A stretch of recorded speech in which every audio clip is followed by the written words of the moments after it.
अर्थशास्त्र की रचना किसने किया था? कौटिल्य ने।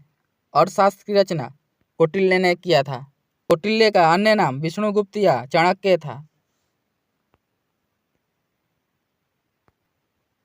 सेल्यूकस निकेटर पराजित किया गया था चंद्रगुप्त मौर्य के द्वारा। सेल्यूकस निकेटर को चंद्रगुप्त मौर्य ने पराजित किया था। तक्षशिला विश्वविद्यालय किन दो नदियों के बीच स्थित है? सिंधु तथा झेलम। तक्षशिला विश्वविद्यालय सिंधु तथा झेलम नदियों के बीच स्थित है। विश्व का प्रथम विश्वविद्यालय तक्षशिला विश्वविद्यालय है।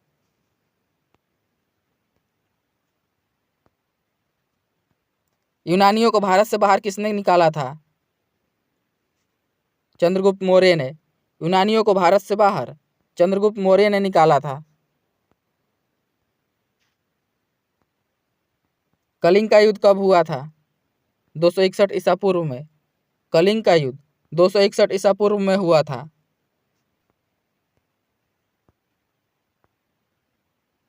प्राचीन भारत का प्रसिद्ध शासक कौन था जिसने अपने जीवन के अंतिम दिनों में जैन धर्म अपना लिया था?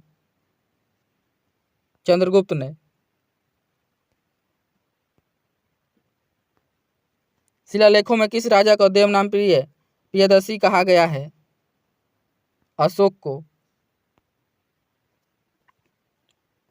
मौर्य वंश के बाद निम्नलिखित में से किसने मगध पर शासन किया था?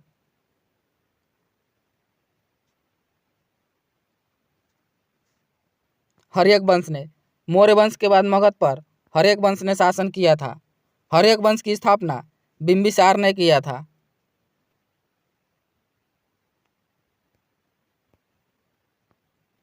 चरक किसके दरबार में प्रसिद्ध चिकित्सक थे?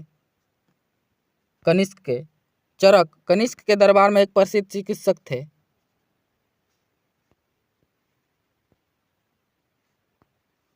निम्नलिखित में से पहली बार किसने बिहार के बोधगया में महाबोधि मंदिर का निर्माण करवाया था? अशोक ने। बिहार के बोधगया में महाबोधि मंदिर का निर्माण अशोक ने करवाया था।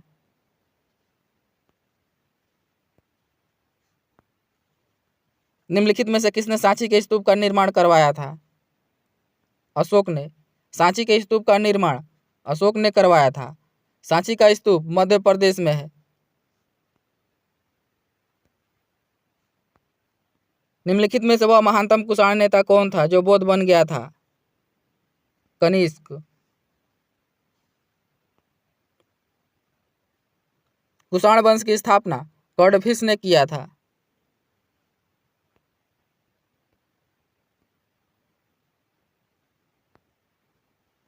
चंद्रगुप्त मौर्य के दरबार में पश्चिमी एशिया के यूनानी राजा सेल्यूकस निकेटर द्वारा भेजा गया राजदूत कौन था?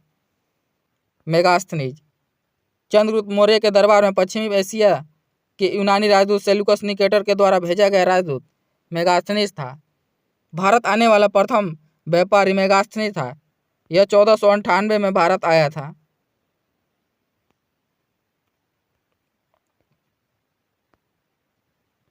कनिष्क किस वर्ष में राज्य सिंहासन पर आरूढ़ हुए थे? 78 ईस्वी में। कनिष्क 78 ईस्वी में राज सिंहासन पर आरूढ़ हुआ था। निम्नलिखित में से किसने और कब पहली बार अशोक के शिलालेखों का अर्थ स्पष्ट किया था? 1837 में जेम्स प्रिसेप ने अशोक के शिलालेखों को पहली बार स्पष्ट 1837 में जेम्स प्रिसेप ने किया था।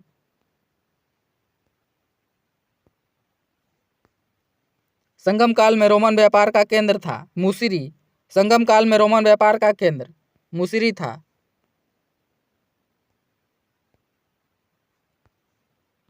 कुषाण काल में भारतीय और ग्रीक शैली के मिश्रण से विकसित कला शैली को किस नाम से जाना जाता है? गंधार कला से। कुषाण काल में भारतीय और ग्रीक शैली के मिश्रण को गंधार कला शैली के नाम से जाना जाता है।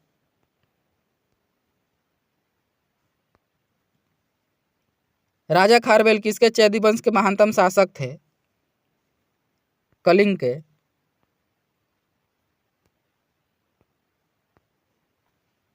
प्राचीन चोल साम्राज्य की राजधानी कहाँ थी? उरेयूर में। प्राचीन चोल साम्राज्य की राजधानी उरेयर थी। अशोक ने समूचे भारत और सिलोन में बौद्ध धर्म का प्रसार किस प्रकार किया? धर्म महामात्रों को भेजकर।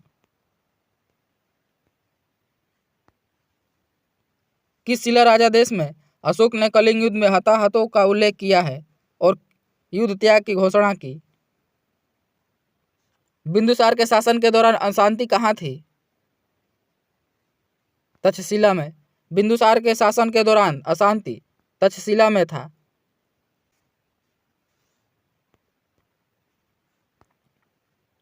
अर्थशास्त्र के लेखक किसके समकालीन थे? चंद्रगुप्त मौर्य के। अर्थशास्त्र के लेखक चंद्रगुप्त मौर्य के समकालीन थे। सातवाहन का सबसे बड़ा शासक कौन था? गौतमीपुत्र सातकर्णी। सातवाहन का सबसे बड़ा शासक गौतमीपुत्र सातकर्णी था। सातवाहन वंश की स्थापना सिमुक ने किया था।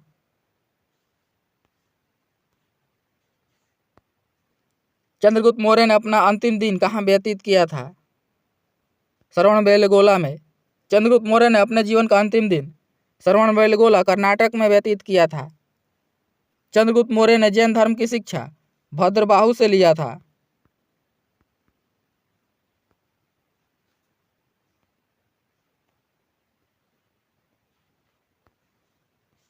निम्नलिखित में से कौन शासक कुषाण वंश से था?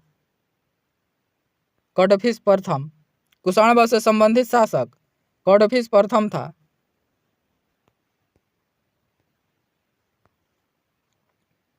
सातवाहन साम्राज्य के संस्थापक कौन थे? सिमुक। सातवाहन वंश के संस्थापक सिमुक थे। गंधार कला किन दो कलाओं का संयोजन है? हिंद यूनानी। गंधार कला हिंद यूनानी का संयोजन है। संगम साहित्य के संरक्षक कौन थे? पांडे। संगम साहित्य के संरक्षक पांडे थे। अशोक के शिलालेख पर किसी लिपि का प्रयोग किया गया था? ब्राह्मी लिपि का। अशोक के शिलालेखों पर ब्राह्मी लिपि का प्रयोग किया गया था। मौर्य साम्राज्य की राजधानी कहाँ स्थित थी? पाटलिपुत्र। मौर्य साम्राज्य की राजधानी पाटलिपुत्र था।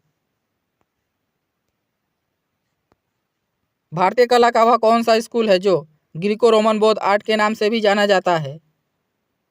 गंधार। ग्रीको रोमन बौद्ध आर्ट कला के नाम से गंधार को जाना जाता है।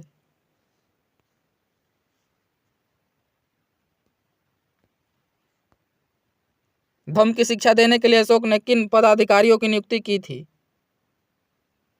धम्म महामात्र की। धम्म की शिक्षा देने के लिए अशोक ने धम्म महामात्र की नियुक्ति किया था। संगम युग का तोलकाप्पियम किस साहित्य का सबसे बड़ा कार्य है? तमिल का। संगम युग का तोलकाप्पियम तमिल साहित्य का सबसे बड़ा कार्य है।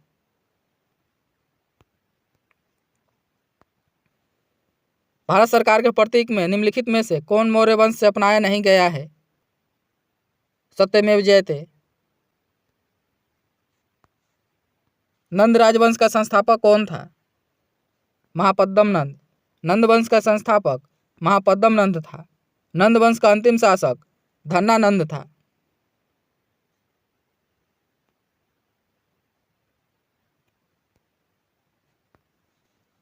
निम्नलिखित शासकों में से किसके लिए एका ब्राह्मण प्रयुक्त हुआ था? गौतमीपुत्र सातकर्णी।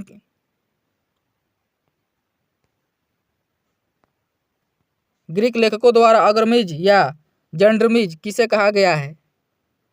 धन्नानंद को। ग्रीक लेखकों द्वारा अग्रमीज या जंड्रमीज धन्नानंद को कहा गया था। धन्नानंद नंद वंश का अंतिम शासक था।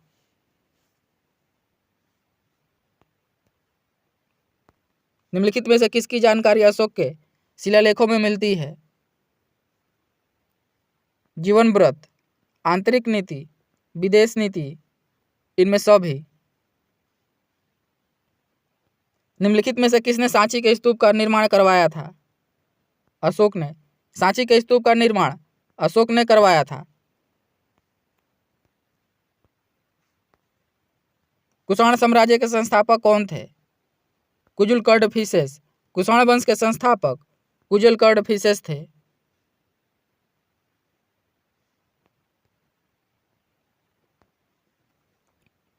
सारनाथ स्तंभ के ऊपर रखे हुए शेर जिन्हें हम अपने नोटों पर देखते हैं, वास्तविकता में किस पदार्थ पर नक्काशित है? पत्थर पर।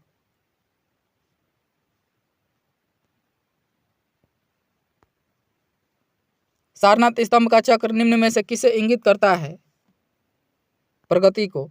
सारनाथ स्तंभ का चक्र प्रगति को इंगित करता है।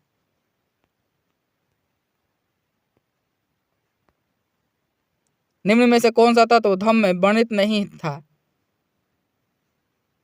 संघ के प्रति आस्था।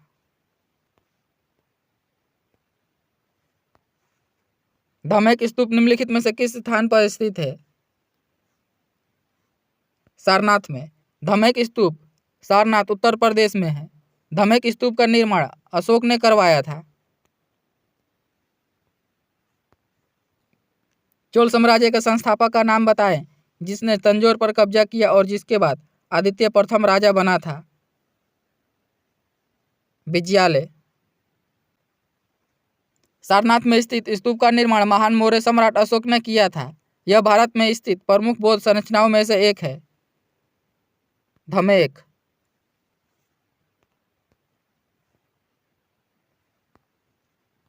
भारत में चट्टानों को काटकर बनाई गई सबसे पुरानी बची हुई बराबर गुफाएं निम्नलिखित में से किस काल की है? मौर्य साम्राज्य की। बराबर की गुफाएं बिहार के औरंगाबाद जिले में स्थित है।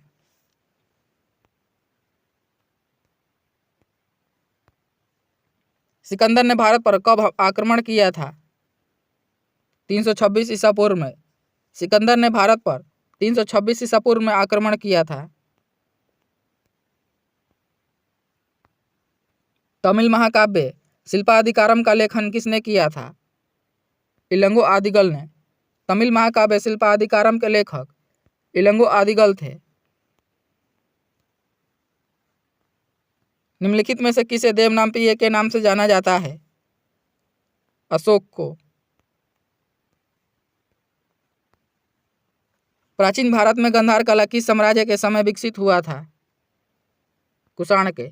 प्राचीन का भारत में गंधार कला कुषाण के काल में विकसित हुआ था।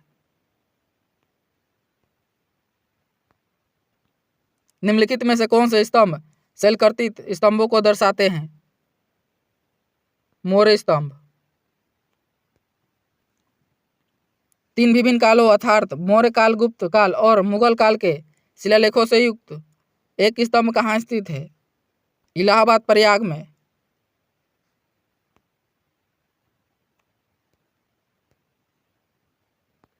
तोलकापियर किस भाषा के लिए एक प्रसिद्ध प्राचीन व्याकरण है? तमिल के लिए।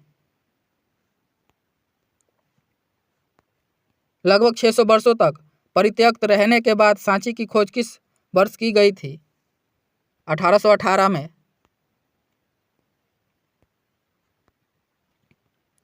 गुजरात में डैश झील वस्तुतः एक कृत्रिम जलाशय है जो मौर्य के शासन के दौरान बनाया गया था।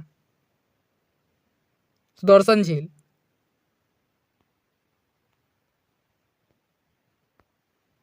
विक्रम संवत कब आरंभ हुआ था? 57 ईसा पूर्व में। विक्रम संवत की शुरुआत 57 ईसा पूर्व में हुआ था।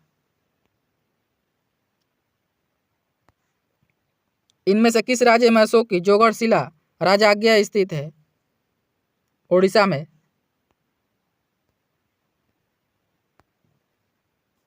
कौन सा मौर्य शासक बौद्ध धर्म का अनुयायी बना? अशोक। बौद्ध धर्म का अनुयायी अशोक था।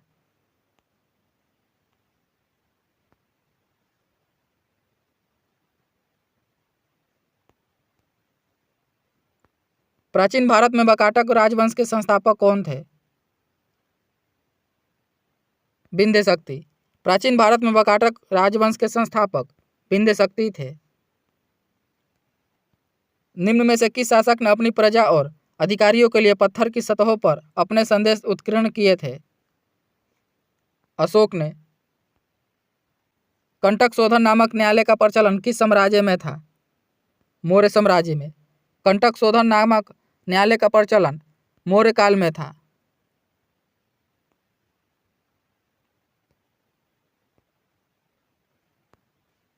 अशोक के लघु शिलालेख भारत के विभिन्न भागों में पाए गए हैं। कर्नाटक के निम्नलिखित में से कौन से स्थल पर अशोक के लघु शिलालेख नहीं मिलते हैं? ब्रह्मगिरी में।